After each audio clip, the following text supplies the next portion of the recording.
తెలంగాణపై బీజేపీ మరో కుట్రకు సిద్ధమైందని ఆరోపించారు మాజీ సీఎం బీఆర్ఎస్ అధినేత కేసీఆర్.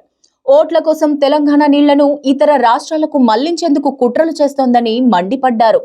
గోదావరి నది మీద ఇచ్చంపల్లి వద్ద ప్రాజెక్ట్ కట్టి కర్ణాటక, తమిళనాడు రాష్ట్రాలకు నీళ్లను మళ్లించుకుపోదామని బీజేపీ చూస్తోంది. ఇది బచావత్ ట్రిబ్యునల్ తీర్పుకు వ్యతిరేకం.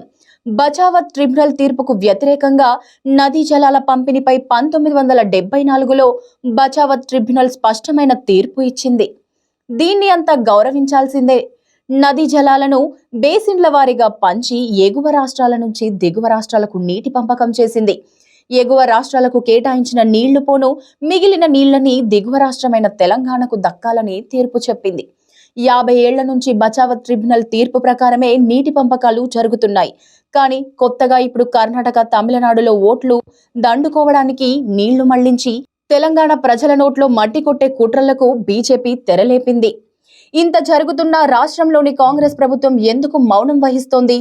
ట్రిబ్యునల్ తీర్పునకు వ్యతిరేకంగా కేంద్రం ముందుకు పోతుంటే అడ్డుకోకుండా చూస్తూ ఎందుకు కూర్చుంటున్నారు? ఇది రాష్ట్ర ప్రభుత్వ అసమర్థత కాదా? తెలంగాణ నదీ జలాలు కాపాడాలంటే అది బీఆర్ఎస్ తోనే సాధ్యం.